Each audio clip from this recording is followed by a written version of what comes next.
Hello.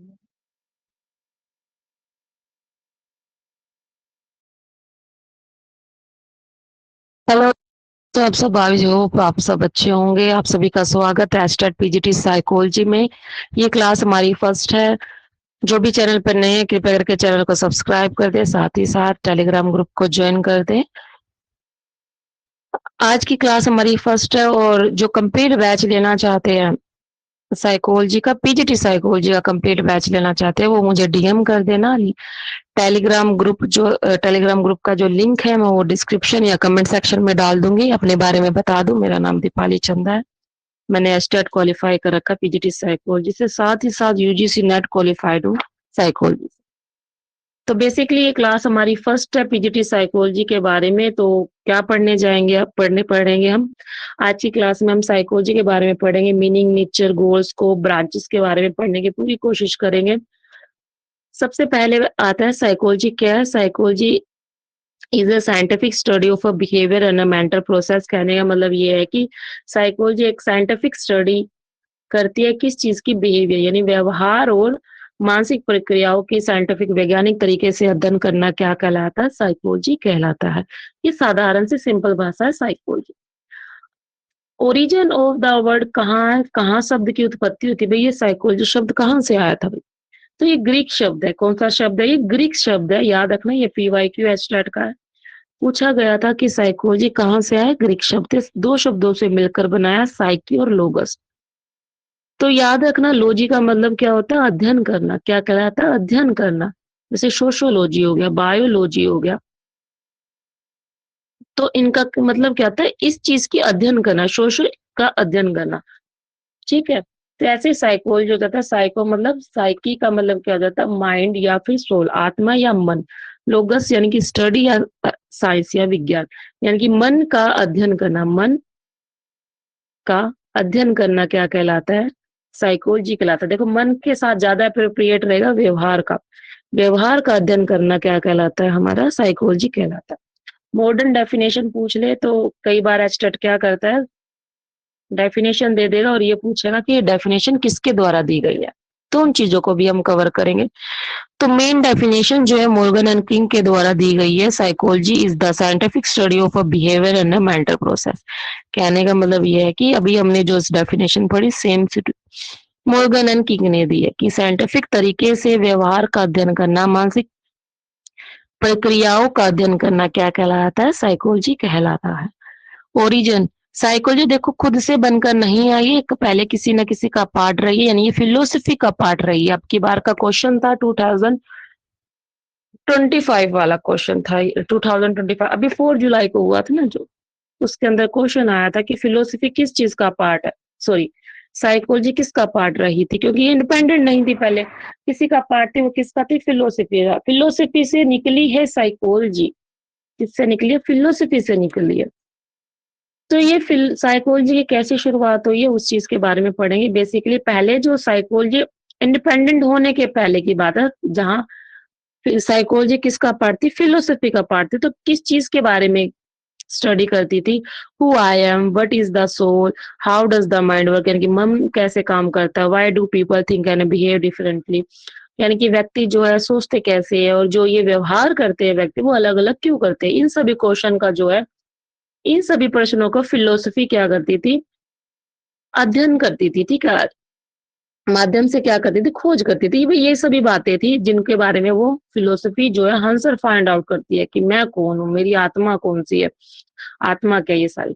अब philosophy की बात आए तो फिलोसफी क्या है, जो स्टडी करते हैं किस पर, ट्रुथ की यानी सच्चाई की स्टडी करे, नॉलेज की स्टडी करे, रियलिटी यानी वास्तविकता क्या है, वास्तविकता एग्जिस्टेंस, इंसान जो है धरती पर आया वो किस लिए आया, उसका क्या कर्तव्य है, उसके क्या वैल्यूज है, ह्यूमन लाइफ, इन सभी का स्टडी करना, इन सभी का अध्ययन करना। लेकिन किसके थ्रू अध्ययन करना, वो रीजनिंग और लॉजिकल। याद रखना, फिलोसफी में रीजनिंग और लॉजिकल थिंकिंग की बात आती है। अगर रीजनिंग और लॉजिकल थिंकिंग की बात आई और इस चीज की स्टडी करना क्या कहलाता है, फिलोसफी कहलाता है। तो क्या जरूरत आन पड़ी कि भी फिलोसफी को, साइकोलॉजी को फिलोसफी से अलग कर दिया गया। कि जैसे जैसे देखो टाइम पास होता गया, टाइम बीतता गया, अलग अलग वैज्ञानिकों या साइकोलॉजिस्ट ने एहसास हुआ कि भाई जो भी व्यवहार है ना, बिहेवियर है या मेंटल प्रोसेस है, उसको हम क्या कर सकते हैं, साइंटिफिकली प्रूव कर सकते हैं, साइंटिफिकली टेस्ट कर सकते हैं, प्रूव कर सकते हैं कि सामने वाला जो व्यवहार कर रहा है वो क्यों कर रहा है, उसके पीछे का क्या रीजन है, उस चीज को भी जो है बता सकते हैं। इसलिए जरूरत आन पड़ी कि भाई फिलोसफी को अलग कर दो, सॉरी साइकोलॉजी को अलग कर लो फिलोसफी से, क्योंकि फिलोसफी किसकी बात करता है, लॉजिकल रीजनिंग की बात करता है, ठीक है, लॉजिकल थिंकिंग की बात करता है, रीजनिंग की बात करता है। तो साइकोलॉजी को अलग कर दिया गया, भाई किसके द्वारा अलग किया गया, कहने का मतलब है कि कौन इंसान है जहां पर एक आई कि भाई चलो साइकोलॉजी को इंडिपेंडेंट बनाया जाए, वो है 1879 विलियम वुंड ने क्या किया, एक फर्स्ट लेबोरेटरी बनाई गई लिप्जिंग जर्मन में। यहाँ से आपका सीधा क्वेश्चन बन सकता है, लिप्जिंग जर्मनी में के अंदर एक लेबोरेटरी बनाई, एक प्रयोगशाला बनाई, जिससे उस सेशन यहाँ से स्टार्ट शुरुआत मानी गई कि अब जो है साइकोलॉजी जो है इंडिपेंडेंट हो गई है, यानी कि आजाद हो गई है। किससे आजाद हुई है, फिलोसफी से निकल चुकी है ना। क्यों आजाद करवाई है, क्योंकि ये एहसास होने लगा कि भाई व्यवहार और मानसिक प्रक्रिया यानी कि बिहेवियर और मेंटल प्रोसेस को अब साइंटिफिकली हम प्रूव कर सकते हैं, टेस्ट कर सकते हैं। खाली लॉजिकल रीजनिंग का, लॉजिकल थिंकिंग से हम साइकोलॉजी को नहीं बताएंगे, हम ऑब्जर्वेशन, एक्सपेरिमेंट, साइंटिफिक मेथड से जो है आपको प्रूफ करके दिखाएंगे कि बिहेवियर क्यों किया जाता है, ये मेंटल प्रोसेस क्या कैसे काम करती है, ठीक है। फिर साइकोलॉजी क्या हो गई, साइकोलॉजी भाई बन गई, इंडिपेंडेंट आ गई।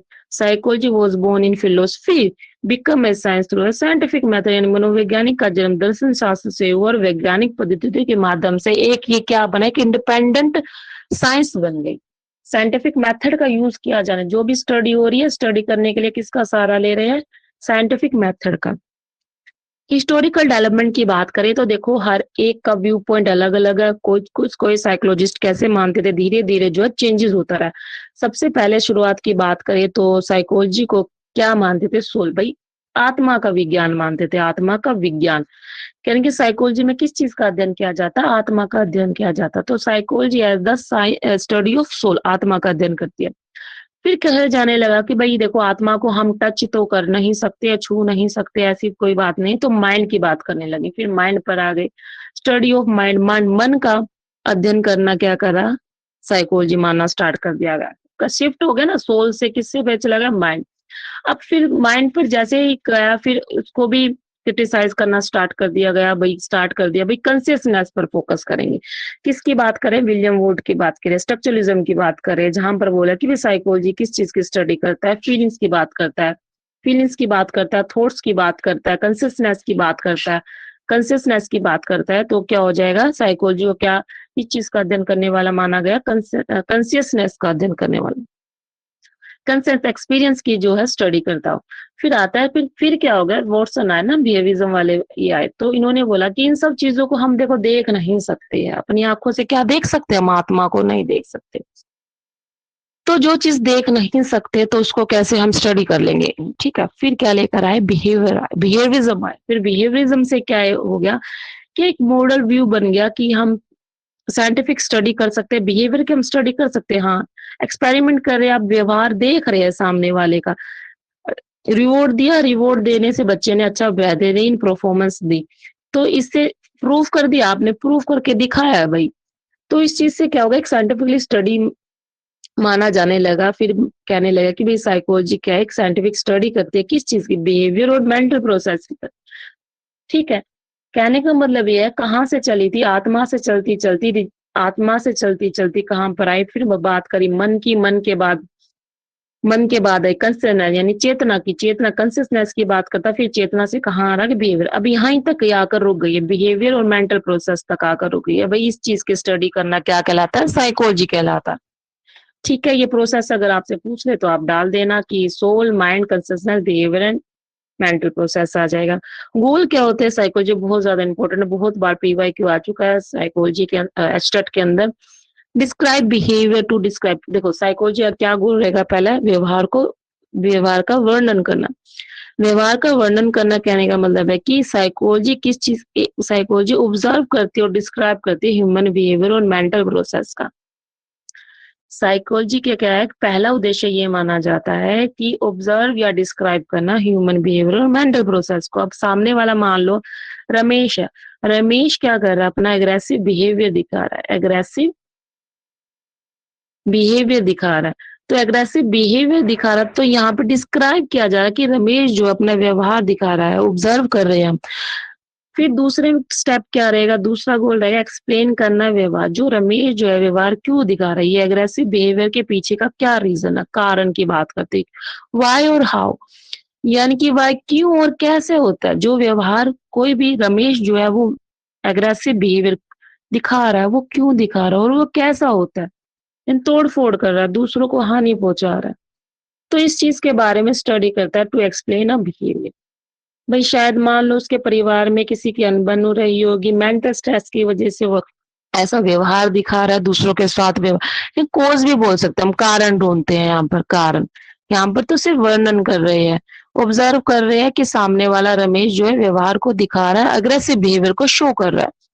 फिर थर्ड पर आ जाता है टू प्रिडिक्ट बिहेवियर, क्या आप व्यवहार को प्रिडिक्ट कर सकते हो, हाँ भाई कर सकते हैं हम व्यवहार को। एक फेमस लाइन है, कूद के पैर पालने में ही दिख जाते हैं, आपने ये लाइन सुनी होगी। तो कहने का मतलब यह है कि हम व्यवहार को प्रिडिक्ट कर सकते हैं। अब मान लो रमेश ने अभी 4 इयर्स का था, उसने अभी से ही जो है व्यवहार एग्रेसिव बिहेवियर करना शो कर दिया, तो हम कह सकते हैं फ्यूचर में जाकर भी काफी ज्यादा एग्रेसिव होगा। अभी से इतना क्रोध दिखा रहा है, अग्रेसिव बिहेवियर दिखा रहा है, तो आगे चलकर भी इसका जो है ऐसा होगा ये। तो प्रिडिक्शन भी जो है हम साइकोलॉजी के अंदर कर सकते हैं, वैज्ञानिक तथ्यों के आधार पर मनोविज्ञान और भविष्य के व्यवहार का अनुमान जो है लगाया जा सकता है। ठीक है, साइंटिफिक एविडेंस होता है, बेस किस पर होता है, साइंटिफिक एविडेंस पर साइकोलॉजी प्रिडिक्ट करती है, किस चीज को प्रिडिक्ट करती है, फ्यूचर व्यवहार, फ्यूचर बिहेवियर को क्या करती है, प्रिडिक्ट कर सकती है ना। ठीक है, तीनों समझ में आ गई। यहाँ सिर्फ क्या कर रहे हैं, वर्णन कर रहे हैं, डिस्क्राइब करते हैं, एक्सप्लेन क्यों, क्यों भाई क्या रीजन है इसके पीछे, वो बताता है इसके पीछे का रीजन। प्रिडिक्ट कर सकते हैं कि आज रमेश ने व्यवहार दिखाया कि अगर वो अग्रेसिव बिहेवियर आज दिखा रहा, तो आने वाले मान लो कि जब वो एडल्ट होगा या एडोलेसेंस की एज में जाएगा तो वो कितना व्यवहार दिखाएगा, इस चीज को भी हम बता सकते हैं। फिर आता क्या, कंट्रोल कर सकते हैं या मॉडिफाई करते हैं उसके व्यवहार को। भाई हाँ भाई, हम कंट्रोल कर सकते हैं व्यवहार को, जैसा हमें सामने वाले यानी रमेश का व्यवहार चाहिए हम अपने अकॉर्डिंग बना सकते हैं। साइकोलॉजी किस लिए मदद करती है, साइकोलॉजी हमें मदद करती है कंट्रोल और मॉडिफाई बिहेवियर, ताकि इंप्रूव हो सके इंडिविजुअल और सोशल वेलबींग में। ठीक है, यानी कि मनोवैज्ञानिक व्यक्ति और समाज कल्याण के लिए व्यवहार को नियंत्रित सकारात्मक दिशा में परिवर्तन करने में सहायता करते हैं। अब कैसे करेंगे, देखो मान लो कि पता चला कि इस बच्चे के अंदर अग्रेसिव बिहेवियर है, तो उसको क्या करेंगे, पेरेंट्स उसको टीच करेंगे, टीच से भी सुधर रहा तो उसको थेरेपी प्रोवाइड करा देंगे। थेरेपी प्रोवाइड कराने से क्या होगा, बच्चे का धीरे धीरे करके जो एग्रेसिव बिहेवियर दिखा रहा है बच्चा, वो धीरे धीरे करके क्या हो जाएगा, कम हो जाएगा एग्रेसिव बिहेवियर। ठीक है, समझ गए। तो 4 स्टेप हो जाएंगे, डिस्क्राइब करना, डिस्क्राइब करते हैं, फिर एक्सप्लेन करते हैं, एक्सप्लेन के बाद क्या प्रिडिक्ट कर सकते हैं, भाई हाँ 101% प्रिडिक्ट कर सकते हैं। कंट्रोल कर सकते हैं, हाँ भाई हम कंट्रोल कर सकते हैं कि बच्चा जो है इतना अग्रेसिव। कहने का मतलब देखो खाली एक एस्पेक्ट की बात नहीं करनी, बहुत सारे सभी चीजों पर ये चीजें अप्लाई होगी कि सभी तरह के व्यवहार को हम कंट्रोल कर सकते हैं, मॉडिफाई कर सकते हैं। जैसे किसी का वेट कंट्रोल करना, वेट कंट्रोल या इमोशनल स्टेबिलिटी नहीं है, क्या उसको हम कंट्रोल कर सकते हैं, करवा सकते हैं भाई, थेरेपी के थ्रू या फिर गाइडेंस के थ्रू प्रोवाइड कर कर हम व्यवहार को कंट्रोल करवा सकते हैं, ताकि उसका जो सोशल वेलबींग में है, उसकी इंडिविजुअल सोशल वेलबींग के अंदर इंप्रूवमेंट आ जाए। स्कोप क्या रहेंगे साइकोलॉजी के मेन रहेगा क्लिनिकल साइकोलॉजी, किस चीज की बात करता है, assessment, diagnose, treatment of mental disorder और इमोशनल प्रॉब्लम। यानी कि क्लिनिकल साइकोलॉजी में बेसिकली क्या किया जाता है, मेनली किस पर बात करती है, डिसऑर्डर की बात करती है। ठीक है, किसी को डिसऑर्डर, मेंटल डिसऑर्डर है, उसको डायग्नोस करना। देखो डायग्नोस करना सीडीपी के अंदर भी आता है। डायग्नोस में क्या होता है कि आप डॉक्टर के पास जाते हो, डॉक्टर को आप बताते हो कि डॉक्टर देखो मुझे ऐसे ऐसे प्रॉब्लम, तो डॉक्टर डायग्नोस करता है, चलो आपको फीवर है, बुखार है, तो ये डायग्नोस है, डायग्नोसिस करते हैं। फिर डायग्नोस के बाद आपको क्या मिलता है, ट्रीटमेंट। पहले डायग्नोस होगा, आपका निदान होगा, फिर उसके बाद आपको ट्रीटमेंट, उपचार दिया जाता है। ठीक है, उसका डायग्नोस के आधार पर ही क्या होता है, ट्रीटमेंट दिया जाता है, ट्रीटमेंट जो है किया जाता है। तो क्लिनिकल साइकोलॉजी आएगा। फिर एजुकेशनल साइकोलॉजी में क्या होता है कि एजुकेशनल साइकोलॉजी में जो भी साइकोलॉजिकल प्रिंसिपल है वो मदद करते अप्लाई किए जाते जितने भी साइकोलॉजिकल प्रिंसिपल है, ताकि जो उसकी टीचिंग है, लर्निंग, मोटिवेशन, क्लासरूम की मैनेजमेंट को इम्प्रूव किया जा सके। ठीक है, किसकी सहायता से? साइकोलॉजिकल प्रिंसिपल की सहायता से teaching, learning, motivation, classroom management को इम्प्रूव किया जा सके, तो एजुकेशनल साइकोलॉजी। डेवलपमेंट साइकोलॉजी हमने सीडीपी फर्स्ट क्लास के अंदर करा था कि डेवलपमेंट क्या होता है, कंसेप्शन या कि माँ के गर्भ से लेकर ओल्ड एज तक का जो टाइम पीरियड होता है उसको क्या बोलते हैं, डेवलपमेंट बोला जाता है। इस चीज की स्टडी करना क्या कहलाता है, डेवलपमेंट साइकोलॉजी कहलाता है। इसमें सभी एस्पेक्ट पर जो है, सभी एस्पेक्ट की डेवलपमेंट होते हैं, फिजिकल, कॉग्निटिव, इमोशनल और सोशल डेवलपमेंट। सोशल साइकोलॉजी में क्या होता है, देखो बेसिकली सोशल साइकोलॉजी में ये हमारा समाज है। क्या ये हमारा समाज? तो एक इंडिविजुअल कैसा फील करता है, ठीक है, एक इंडिविजुअल कैसा सोचता है, कैसा फील करता है, कैसा बिहेव करता है सोशल सिचुएशन में, इस चीज की स्टडी करना क्या कहलाता है, सोशल साइकोलॉजी कहलाता है। यहाँ पर बेसिकली याद रखना ये इंडिविजुअल की बात कर रहा है, जबकि सोशल साइंस में ना खाली इंडिविजुअल की बात नहीं करता, नॉर्म्स की बात आती है, कि नॉर्म्स रेगुलेशंस की बात आती है, खाली इंडिविजुअल सारी चीज, कम्युनिटी, सोसाइटी, ये सारी चीज आती है। तो जबकि साइकोलॉजी में किस चीज के, एक इंडिविजुअल पर पड़ने वाला प्रभाव, उसकी फीलिंग, उसके थॉट्स, ये सारी चीजें किसके स्टडी करना क्या कहलाती है, सोशल साइकोलॉजी के। इंडस्ट्रियल ऑर्गेनाइजेशन साइकोलॉजी में क्या होता है, बेसिकली इसके अंदर इंटरनेशनल ऑर्गेनाइजेशन साइकोलॉजी में इंप्रूव किया जाती है एम्प्लॉय की परफॉर्मेंस के। देखो मोटिवेशन देंगे, मोटिवेशन आएगी व्यक्ति के अंदर, तो क्या होगी, वो परफॉर्मेंस जो है बेटर करेगा। सेटिस्फेक्शन मिल रही है उसको, तो वो उसकी परफॉर्मेंस भी इंक्रीज हो जाएगी। प्रोडक्शन भी जो इंक्रीज है। इन सब चीज की स्टडी करना या साइकोलॉजिकल मेथड या प्रिंसिपल का यूज करते करते एम्प्लॉयज की परफॉर्मेंस को इंक्रीज करना, जॉब सेटिस्फेक्शन को बढ़ाना, ऑर्गेनाइजेशन को इफेक्टिवनेस बनाना। तो इंटरनेशनल साइकोलॉजी में ये सब चीजों को अप्लाई किया जाता है। काउंसलिंग साइकोलॉजी में देखो, क्लिनिकल में मेंटल डिसऑर्डर होता है मेनली। काउंसलिंग साइकोलॉजी में क्या होता है कि काउंसलिंग की जाती है किससे related, educational, career, personal, emotional problem. देखो काउंसलिंग और याद रखना क्लिनिकल साइकोलॉजी में क्या अंतर है। क्लिनिकल साइकोलॉजी में क्या था, मेंटल डिसऑर्डर पर काम किया जाता है कि डायग्नोस, असेसमेंट करना, डायग्नोस करना, ट्रीटमेंट देना, ये सारी चीजें, वो प्रोसेस होता है मेंटल डिसऑर्डर में। काउंसलिंग में क्या होता है कि आप पर्सनल, एजुकेशनल, करियर, पर्सनल और इमोशनल प्रॉब्लम के साथ क्या करते हैं, डील करते हैं, प्रॉब्लम का सोल्यूशन कराने में मदद करते हैं, थेरेपी के थ्रू कह लो, गाइडेंस के थ्रू कह लो, ठीक है। और फिर इसके बाद आता है हेल्थ साइकोलॉजी। यहाँ पे पता नहीं क्या दिक्कत है, दिखाई नहीं दे रहा है, ऊपर नीचे हो गया। खाली पीडीएफ में कोई प्रॉब्लम नहीं आएगी, मैंने चेक किया था। तो हेल्थ साइकोलॉजी में क्या होता है कि हेल्थ साइकोलॉजी में क्या कहते हैं, स्टडी करता है कि साइकोलॉजिकल फैक्टर और हेल्थ, फिजिकल हेल्थ के बीच में रिलेशन को बताता है। इस चीज की स्टडी करना कि हेल्थ साइकोलॉजी में कैसे व्यक्ति को वेलबींग की तरफ लेकर जाते हैं। अच्छा, मेंटल स्ट्रेस की, मेंटल हेल्थ की बात करते हैं, मेंटल हेल्थ कैसा बेटर बनाया जा सकता है, किन किन चीजों का यूज करते व्यक्ति जो है एक साइकोलॉजिकल कह लो या फिजिकल हेल्थी हो सकता है। इस चीज के बारे में स्टडी करना क्या कहलाता है, हेल्थ साइकोलॉजी, ठीक है। फोरेंसिक साइकोलॉजी क्या रहेगी, जो क्रिमिनल, बेसिकली किस चीज की स्टडी करता है भाई, जितनी भी साइकोलॉजिकल नॉलेज अप्लाई की जाती है लीगल और क्रिमिनल जस्टिस सेटिंग के अंदर। जैसे आई विटनेस हो गया ना, आई विटनेस टेस्टोनोमी हो गया, आई विटनेस टेस्टोनोमी, तो वो किस में आ जाएगी, फोरेंसिक साइकोलॉजी के अंदर आ जाएगी। स्पोर्ट्स साइकोलॉजी में क्या होता है कि यहाँ पर जितने भी पार्टिसिपेंट है या फिर एथलीट है, उसके अंदर क्या इंप्रूव करना, साइकोलॉजी के प्रिंसिपल्स को लेते हुए उनकी थ्योरीज को अप्लाई करना भाई, जैसे मोटिवेशन इंप्रूव करना, कॉन्फिडेंट लेकर आना, कंसंट्रेशन, कैसे वो अपने काम के प्रति जो कंसंट्रेट कर सके, फोकस कर सके, परफॉर्मेंस को जो है बेटर पर कर सके, उन सब चीजों में हेल्प करता है, इंप्रूव करता है। कौन, सोशल साइकोलॉजी जो है मदद कर, सॉरी सोशल बोल रही हूँ, स्पोर्ट्स साइकोलॉजी। एक्सपेरिमेंट साइकोलॉजी में क्या होता है कि एक्सपेरिमेंट साइकोलॉजी में स्टडी की जाती है, स्टडी करना किसके थ्रू, साइंटिफिक एक्सपेरिमेंट के। देखो मेनली क्या होगा, साइंटिफिक एक्सपेरिमेंट के थ्रू स्टडी करना क्या कहला जाता है, एक्सपेरिमेंट साइकोलॉजी। फिजियोलॉजिकल साइकोलॉजी में क्या होता है, देखो फिजियोलॉजी और न्यूरोलॉजी। देखो फिजियोलॉजी में क्या होता है कि जहां पर ब्रेन और नर्वस सिस्टम की बात है, यानी कि ब्रेन ये व्यक्ति का ब्रेन है और उसका पूरा नर्वस सिस्टम, ऐसा मान लो, ऐसा स्ट्रक्चर है ना कंप्लीट। ठीक है। रिलेशनशिप जो ब्रेन, उसके नर्वस सिस्टम और बिहेवियर, इन चीजों की जो स्टडी करवाता है वो फिजियोलॉजिकल साइकोलॉजी में अंदर आता है। जबकि न्यूरो साइकोलॉजी में क्या आता है, it is related to only brain, brain से संबंधित। ठीक है, ब्रेन काम कैसे करता है, कैसे जो है ब्रेन के जो पार्ट्स है ना, ब्रेन के जो डिफरेंट डिफरेंट पार्ट है, कैसे व्यवहार को निकाल कर आता है। जैसे मान लो ब्रेन का एक पार्ट है एमेगडाला, एमेगडाला किस लिए है, एमेगडाला फियर इमोशंस के लिए रिस्पॉन्सिबल होता है ना। तो फियर इमोशन, मान लो किसी का एमेगडाला रिमूव कर दे तो उसके अंदर फियर इमोशन नहीं बनेंगे, डर जो है खत्म हो जाएगा, व्यक्ति डरना जो है भूल जाए।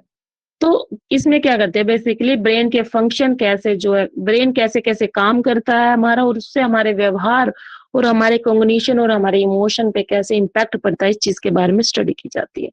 तो न्यूरोसाइकोलॉजी रहेगा, याद रखना ब्रेन के फंक्शन के बारे में। खाली ब्रेन की बात आए तो न्यूरोसाइकोलॉजी, अगर फिजियोलॉजिकल साइकोलॉजी की बात आए तो ब्रेन और साथ ही साथ नर्वस सिस्टम और बिहेवियर की बात आती है, कैसे नर्वस सिस्टम जो अपना काम करता है।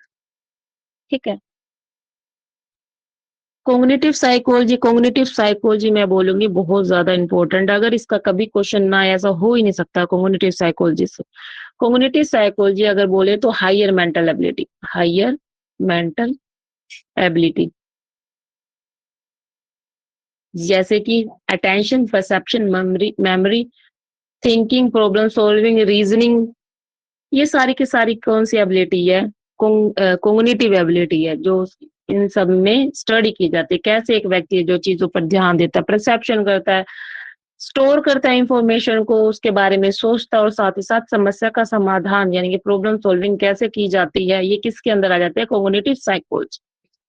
सभी की सभी चिंता मत करना, हम ये सारा का सारा जितना भी आपको हो कराएंगे। कॉग्निटिव साइकोलॉजी कंप्लीट बहुत ज्यादा इंपॉर्टेंट है, problem solving, thinking, intelligence, perception, memory, attention, ये सारे के सारे हम अपनी क्लास में डिस्कस करेंगे। डिस्कस कहने का मतलब ये आपको कराई जाएगी। चैनल पर जो नहीं है, मैं दोबारा बोल रही हूँ, कृपया करके वो चैनल को ज्वाइन कर ले, सब्सक्राइब कर ले, साथ ही साथ शेयर जरूर करे भाई। शेयर करने से मतलब ये रहेगा कि मेरा मोटो रहेगा पीजीटी साइकोलॉजी जो है उसको प्रमोट करना, पीजीटी साइकोलॉजी को प्रमोट करेंगे हम, ज्यादा से ज्यादा बच्चे जो है करेक्ट करे, कॉन्सेप्ट आपका क्लियर होगा तो तभी आपका सिलेक्शन जो है पक्का होगा। ठीक है। तो देखो आप लोग चैनल जैसे ही अगर कोई बच्चा भी कोई भी है सब्सक्राइब करता है, मैं मोटिवेट हो जाती हूँ। जैसे अभी अभी का क्या सीन चल रहा है, रोज एक हो जाता है, कोई बात नहीं, ठीक है, चल रहा है, अच्छा प्रोसेस चल रहा है। तो इससे क्या होता है, मुझे मोटिवेशन मिलती है, मैं और ज्यादा बेहतर कंटेंट लाने की पूरी पूरी कोशिश करती हूँ, कॉन्सेप्ट और ज्यादा डीप कराऊंगी, कि मुझे पता चल रहा है कि अगर मेरे से जितने ज्यादा बच्चे जुड़ते जाएंगे और रिस्पॉन्सिबिलिटी जो है बढ़ती जाएगी, तो उससे क्या होगा, उससे आप लोगों का ही फायदा होगा, आप लोगों को ही जो है मटेरियल मिलेगा, ज्यादा से ज्यादा मिलेगा, क्योंकि आप लोगों को पता है यूट्यूब पर पीजीटी साइकोलॉजी पढ़ाने वाला बहुत कम है। और मैंने आपको एक बात किया जो स्टार्टिंग की क्लास में, कि मैं पूरी कोशिश करूंगी कि आपको यूट्यूब पर इतना करा दूं पीजीटी साइकोलॉजी से रिलेटेड कि आपका स्टार्ट जो है क्लियर हो जाए। ठीक है। और कंप्लीट बैच लेने वाले जो भी है, आप मुझे डीएम कर देना, क्लासेस जो अगस्त में स्टार्ट होगी टीचमेंट ऐप पर। ठीक है, मिलते हैं आपको नेक्स्ट क्लास में, see you in the next class. Concept clear, selection पक्का, तभी आपका जो सिलेक्शन पक्का होगा। मेरे साथ जुड़े रहे, बने रहे। Thank you.